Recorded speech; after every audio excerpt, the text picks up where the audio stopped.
आपका स्वागत है हमारे चैनल प्राचीन भारत यूट्यूब पर। आज की कथा में हम बताएंगे किस तरह कर्ण की मृत्यु के बाद युधिष्ठिर ने अपनी माता कुंती सहित समस्त नारी जाति को श्राप दे दिया, जिसे आज की महिलाएं भुगत रही है। आज की कथा में बहुत अच्छी जानकारियां दी गई है, हमारे साथ अंत तक बने रहे। आइए जानते हैं आज की कथा। महाभारत युद्ध का 17वां दिन था। कर्ण कौरव सेना के प्रधान सेनापति के रूप में रणभूमि में आए थे।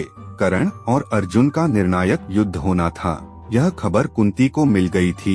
कुंती रणभूमि की तरफ आती है। कर्ण कुंती का ही पुत्र था। कर्ण कुंती को वरदान स्वरूप प्राप्त हुआ था। ऋषि दुर्वासा जब कुंती भोज के महल में आए तो कुंती की सेवा से प्रसन्न होकर उन्होंने कुंती को पुत्रेष्टि मंत्र दिया, जिससे किसी भी देवता को वश में किया जा सकता था। कुंती ने मंत्र को आजमाने के लिए सूर्य देव का आह्वान किया। सूर्य देव प्रकट हुए। उन्होंने कुंती से वरदान मांगने को कहा, मगर कुंती को किसी वस्तु की आवश्यकता नहीं थी। सूर्य देव ने उन्हें एक पुत्र वरदान के रूप में दिया। यह बच्चा कवच और कुंडल के साथ पैदा हुआ था। कुंती उस समय कुंवारी कन्या थी। लोकलाज के डर से उसने अपने ही पुत्र को गंगा नदी में बहा दिया। जिस व्यक्ति ने कर्ण को गंगा में बहते देखा वह धृतराष्ट्र का सारथी अधिरथ था और उसकी पत्नी राधा थी। उन्होंने कर्ण को अपना पुत्र समझकर पाल लिया। कर्ण बड़े वीर धनुर्धर थे। पांडवों से ईर्ष्या के कारण दुर्योधन ने उन्हें अपना मित्र अर्जुन के प्रतिद्वंदी के रूप में मान लिया और उन्हें अंगदेश का राजा बना दिया। बाद में कर्ण यह जान गए थे पांडव उनके ही भाई हैं और अर्जुन उनका ही अनुज है।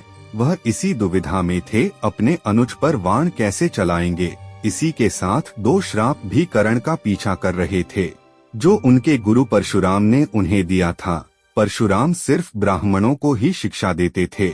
कर्ण ने ब्राह्मण बनकर उनसे शिक्षा प्राप्त की। परशुराम ने उन्हें श्राप दिया, जब तुम्हें मेरे द्वारा दी गई शिक्षा की सबसे ज्यादा आवश्यकता होगी तब तुम यह विद्या भूल जाओगे। दूसरा श्राप उन्हें एक ब्राह्मण ने दिया, जब अनजाने में एक गाय के बछड़े की जान उनके वाण से चली गई। ब्राह्मण ने उन्हें श्राप दिया, जिस रथ पर बैठकर तुम एक ब्राह्मण और गाय से ऊंचे हो जाते हो वही रथ तुम्हें एक दिन त्याग देगा। भय का राक्षस तुम्हारे चारों ओर घूम रहा होगा। तुम्हारे रथ का पहिया भूमि में धंस जाएगा। उनकी मृत्यु का सबसे बड़ा कारण तो उनका अधर्म के पक्ष में युद्ध करना ही था। दुर्योधन का ऋण चुकाने के लिए उन्होंने अधर्म का पक्ष चुना था। परशुराम जी के श्राप के कारण वह अपने शस्त्र विद्या का ज्ञान भूल गए थे। वह ब्रह्मास्त्र का प्रयोग नहीं कर पाए। परशुराम को भविष्य का ज्ञान था, तभी उन्होंने कर्ण को यह श्राप दिया। यदि कर्ण ब्रह्मास्त्र का प्रयोग करते तो अर्जुन भी ब्रह्मास्त्र का प्रयोग करते। इससे समस्त पृथ्वी का विनाश हो जाता। उनके पास एक और अमोघ शस्त्र भी था, जिसकी काट पांडव सेना में किसी के पास नहीं थी। यह अस्त्र उन्हें इंद्रदेव से उस समय मिला जब उन्होंने अपने कवच और कुंडल इंद्रदेव को दान में दिए थे। इंद्र ने कर्ण को वरदान मांगने कहा तो कर्ण ने कहा, मैं दान देता हूँ, उसके बदले कुछ लेता नहीं हूँ। मगर इंद्रदेव ने अपना ऋण उतारना चाहते थे।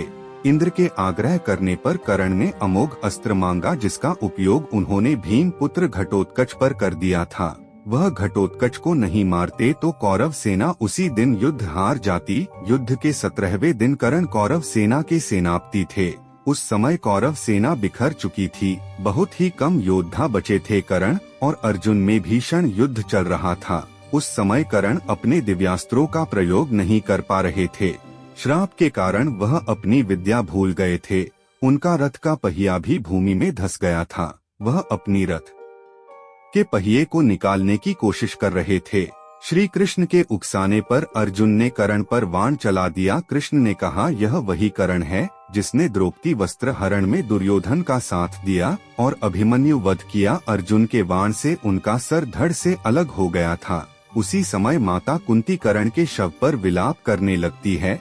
युधिष्ठिर यह देखकर अचंभित हो गए। वह पूछते हैं, माता आप शत्रु के शव पर विलाप क्यों कर रही हो। बहुत पूछने पर कुंती बताती है, यह शत्रु नहीं तुम्हारा बड़ा भाई है।